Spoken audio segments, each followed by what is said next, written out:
problem. We had these pieces made. I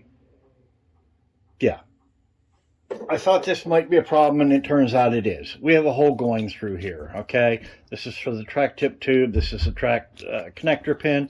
You can see, yep, pin slides in and out of there real easily.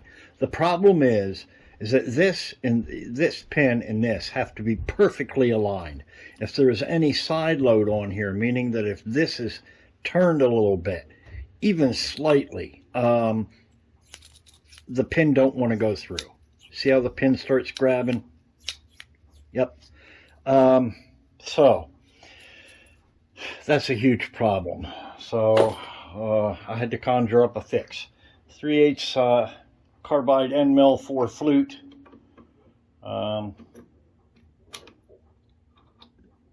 I utilized a piece of an old fixture and then a piece of a piece that I machined. Okay, so what I'm doing now, I've got this all lined up there. I go down in there. I'm going right down to there, so the top captures the solid part of the end mill.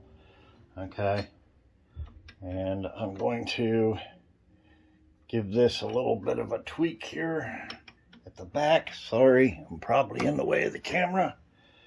And here we go. Oops, back that back off. I forgot to lock down the table. Very important. Lock that table down. Okay, that's loose in there. I can go ahead, tighten that up. Now I'm gonna make sure my end mill goes in and out of there with no binding, which it does. Put it back down. Here we go. And I'm going to put the beans to her as far as tightening this down. All right. Now go back up. There we go. All right. Now I can loosen these. I will tell you this video is going to get loud. The air compressor is going to come on. This thing screams and hollers like a wild banshee. Yeah, this will pucker you right up. Plus I have to blow swarf out of here as this is machining. So yeah. So what I'm doing is I'm creating a slot in here, but I'm not creating a straight slot. Okay, that won't work. What I'm doing is, if you can see, yeah, I guess you probably can there. Yeah, I'm going to be doing this to machine that slot. So the ID in the center will remain the same. It will remain a circle, okay? But this out here will be slotted. Okay, let's see what this does. I'm running at 1800 RPM, which is the max that my mill will go.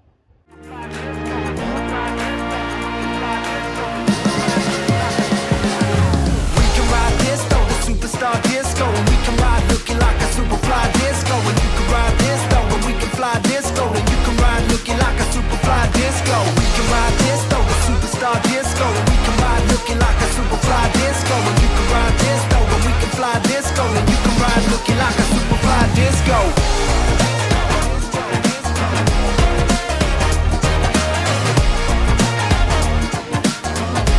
Looking like a super fly disco.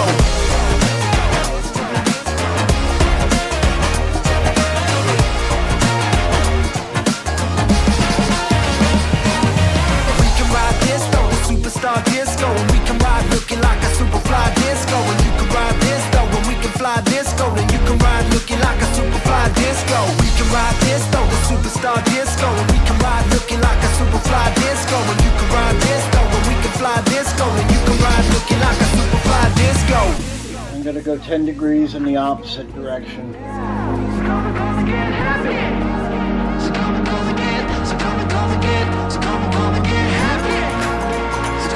Get free, yeah. So come and get happy. So come and get happy.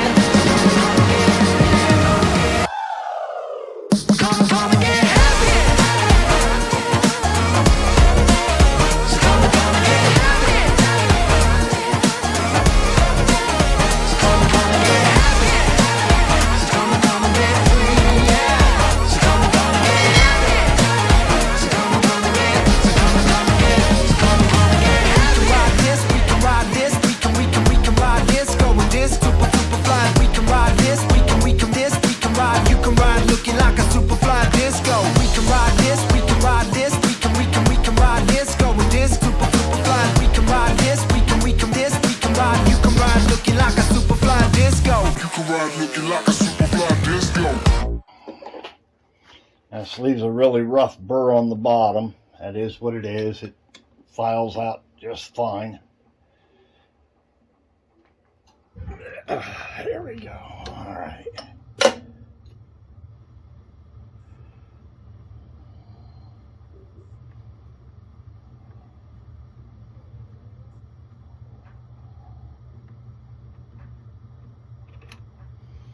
So now, let me get some compressed air here.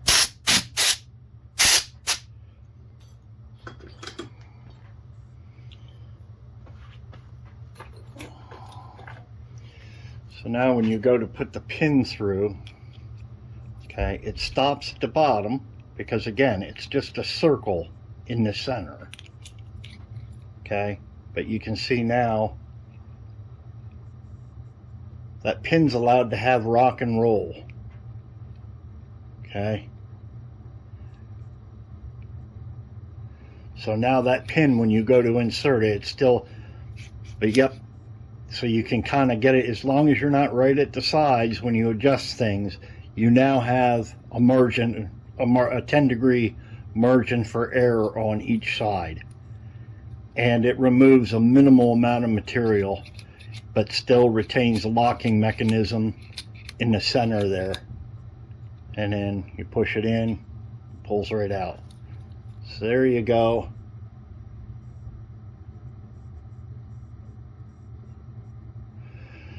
I would prefer not to have to do this, but it is what it is. It was my fault. I mean, I was thinking I might need something like this, and then I thought, no, I think it'll be okay.